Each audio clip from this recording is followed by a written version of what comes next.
to another video. So today we're back here for another speed build, and today we're going to go ahead and create this no move objects mansion. So if you'd like to go ahead and download this for yourself, it is up on the gallery now. My origin ID is Real Thomas TV1, and I will also have a link in the description to the online gallery if you want to go ahead and download the build that way.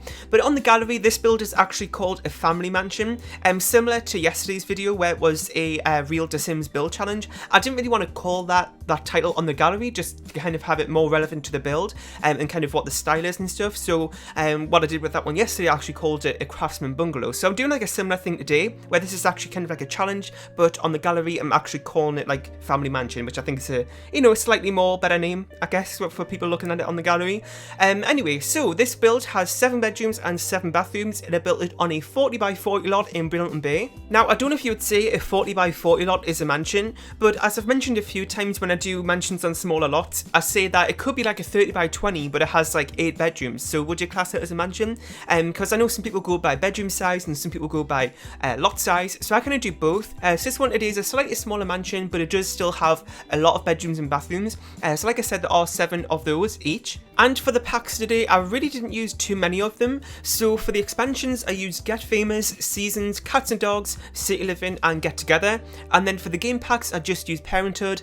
And for the stuff packs, I just used Laundry Day. Now, like normal, you will see some items from other packs as we do this build, but I do go back through at the end of my builds these days to try and reduce the packs where I can.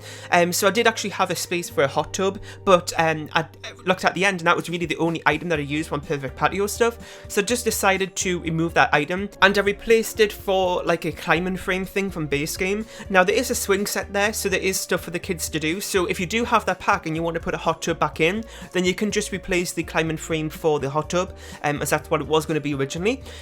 So this build actually wasn't too difficult, and I kind of take move objects for granted, and I literally just put it on like without even thinking about it when I go into a build. It's the first thing I do. So to not use it at all, I was kind of thinking it was going to be really hard, and actually it wasn't too bad. There were a few areas where I did have a bit of trouble with. I think the thing that stands out the most for me was when I was doing the landscaping. It was so difficult because you don't really think about how much you overlap plants in the game, because they do still have like a grid around them, the plants, even though you kind of overlap them, and it does look more realistic that way, I think. So there were a few things where that was a little bit difficult. So I don't think I showed you all the landscaping in today's build, maybe just a little bit of it here and there, because like I was just saying, you know, it was a bit difficult, so it did take me a bit of time to get it right, just kind of, you know, trying to work out ways I can get the plant down without it going red. So I did have a bit of trouble with that, so that did take a little bit of time to just cut that out the video.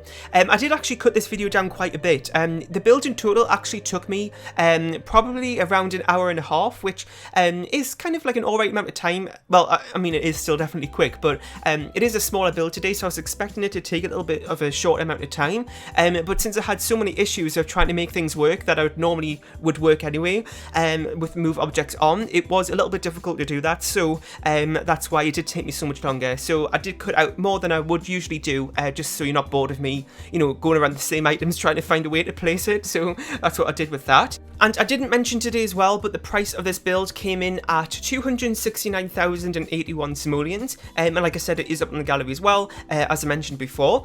So this build as well, in terms of like its shape and everything, it isn't too different for what I normally do. It's kind of just like a normal family home, but I didn't want to go, you know, too out of my comfort zone, because again, this is a little bit challenging in some areas, and I wanted to make sure it looks good, so I didn't want to kind of, you know, put too much pressure on myself. But actually the garage roof there, I don't know if you've noticed it, but it is a little bit different from what I normally do over the garage. I know it's a really minor thing, but I kind of just noticed how I just placed it down by accident, and I was like, oh, I need to change this, but actually I think it looks a little bit different and unique. So that's that. So as you can see, we're just working on the landscaping here, and you can kind of see how it is turning red, well, quite a lot actually, but I did manage to make it work in the end. It's just that the landscaping is a little bit sparse than usual, but I still think it looks okay. It was really hard actually with the fountain there, as you can see, just kind of placing like the little pond weed stuff, what do you call them? Seaweeds things put in the pond. I don't know what word I'm trying to find. You know what I mean, putting those items from Get Together in the pond. I keep saying pond, the fountain, but it wasn't really working out that well because I normally kind of put them against like the edge of the fountain, but it wasn't really letting me do that. So that was another thing that was difficult. And also another thing is that Usually with move objects, you can't actually put like the columns on like the edge of the exterior walls, which I usually do, because I feel like it's a, you know, a nice finishing touch, and so I tend to do that all the time with my builds. And I know it wouldn't work from when I did the no move objects family home, so if you want to see this kind of thing again, but on a smaller scale, then go ahead and check out that video. So, you know, it was really difficult to do that, so it meant that all the walls today, apart from the porches and the garage door, don't have columns on the edges of them, which was really frustrating because I feel like it finishes it off really nicely. So it does look a little bit weird me not doing that, since I do it in pretty much all my builds, but you know, it's just what I had to do because it wouldn't let me do it. And we're just working a little bit on the backyard area here. As you can see, I was having a bit of trouble with that that umbrella there. I usually use it with the kind of lounge chairs from Island Living or something. I usually use it with that. Because I feel like it's a nice item to have with it, because it kind of looks realistic, but of course with it being such a big grid on that item, it wouldn't let me do it, so that was really frustrating as well.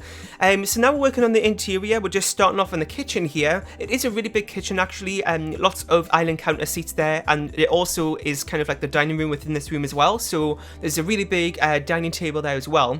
And then the living room is split off into like 2 rooms, as you can kind of see, and we haven't worked on it yet. It's the room that's got like the brownish sort of looking wallpaper.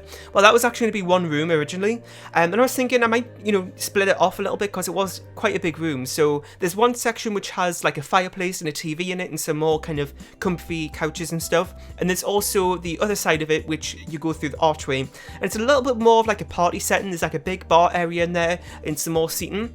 Now there is a 2-tile bar in this kitchen as well, so there's actually 2 bars in 2 rooms right next to each other, which is maybe, you know, a little bit excessive, but they're all kind of good space fillers sometimes, and I usually like to put them in my mansions because I feel like with people living here might have a lot of money, they might want to have lots of parties and stuff, so I feel like having bars within these mansion builds kind of works well in terms of like thinking about it. And also just another thing, when I was talking about removing items, you can see that shelf there with the bottles on, that's from Dine Out, and that was actually the only item that I used from Dine Out, so I did also go ahead and remove that one. Again, like I was saying before, just where I can reduce packs where I can, because, you know, sometimes I do use like one item from one pack that maybe like really unnecessary. If it's something that's going to really affect the build in terms of something that I wanted to include and like to make the build work how I had in mind, then I won't remove it. But if it's something that's really like unnecessary that I would have another alternative for, then I'll just replace it if it, you know, reduces the pack list. And now we're just working on the garage, which I did actually divide up into 2 things again, just putting an archway between them, so there's more of like the actual garage I guess, with like the car in it and some other kind of more garage like things.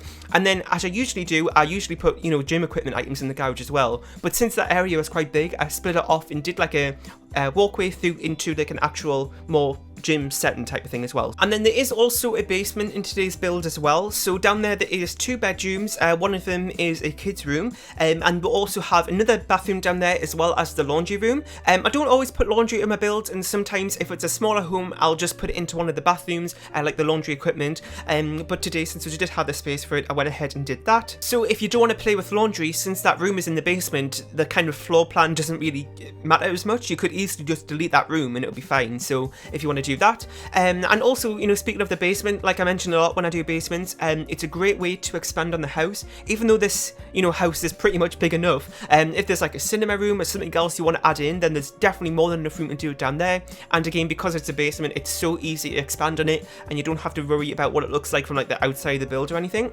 so you can do that there. And we're now just working on the living room area, as you can see, where it's kind of split off into 2 sections, with the bar area in this one. And I was just saying a minute ago how I did do a kids room in the basement, and there is actually 2 kids rooms today. Now I don't know if this second one would really be classed as a kids room, but it is very neutral, and it does have a single bed in it, but it doesn't really have any kids toys in it though, so maybe it's more for like a teen. But you know, I don't really put kids rooms in my builds that often, so I'll just leave that up to you to decide. This is actually another area where I was having a bit of trouble, as you saw there with the bed, trying to put the picture behind it. It just wasn't really working out, so it does look a bit bare, that wall, but if you do want to use move objects, then feel free to go ahead and put something there. And this build as well, it's a lot more simple in terms of decoration, because again there's no move objects. I couldn't really do as much as I usually do. I don't do a lot of clutter to begin with, but even, you know, without it, it still makes a difference actually, so it is a lot more simpler than usual, and it actually is a quite a good challenge, to be honest, because it really makes you think about how much you need move objects to do a lot of things and how much you take it for granted unless you don't use it. But you know, I do take it for granted a lot, so I am, you know, really glad I have it though, because it does make such a big difference to the game actually. And also yesterday as well, that video from yesterday was supposed to go up on Friday, because as you know, I do tend to upload on Wednesdays, Fridays and Sundays, but for some reason that build yesterday, it was just not processing on YouTube. Like, it uploaded and everything, and then it just got stuck on 0% processing for ages, and then eventually, like, it would say unsupported file type, even though it's an MP4 file. So I tried uploading it like 3 times, and then yesterday I ended up having to re-render it again, and it finally uploaded. So there was a bit of delay on yesterday's video. Hopefully it's not going to be the same today. And yeah, so today, actually, another thing, I don't really talk about a lot of other things other than the builds, I try to keep things on topic, but another thing that really exciting happened, I don't know if any of you watched this as well, but Saturday Night Live, the new series, started last night, and I really love that show actually. I don't really talk about it, but I do actually love that show. So if you watch it as well, then let me know, because I don't know if a lot of people, you know, watch it. I don't really see a lot of people mentioning it, but you know, if you do, then I'd love to know. And who's your favourite cast member? I'd probably say mine is Vanessa Bayer. Now, I haven't been watching the show for like years and years and years, but I have, you know, the last couple of years I have. So I'd probably say Vanessa, but out of the current ones, I'll probably go for Kate, I think. But yeah, so let me know if you watch that show as well. And we're just working on a few more bedrooms here. I think that's pretty much all I've got left for this build. And then we've got the ones in the basement to do as well, and just a few final more touches. But I think I might go ahead and wrap this voiceover up here, and then we'll be heading on the screenshots at the end. Now, there isn't any bird's eye view pictures of the build today, one because I forgot again, but this should hopefully be coming to console within the next couple of months. As you may not know, but I do have most of my builds from the last couple of months on console now, and each update I do try and get as many over as I can for you to play with, so you don't have to, you know, try and rebuild it from a speed build, because I do cut a lot of things out as well. So, you know, you do have to wait a few months for it to, you know, eventually come onto console, because I can only put them over when new update is there. So yes, and even I might not be allowed to share anymore, but hopefully I can. Anyway, I really hope you enjoyed today's speed build. In the comment section down below, let me know about what you thought of it. If you have any more suggestions for other builds or anything else that you want to see next on the channel, that'd be really helpful to hear. You can go ahead and download this build from the gallery. My origin ID is RealThomasDV1, and I'll see you all next time. Bye!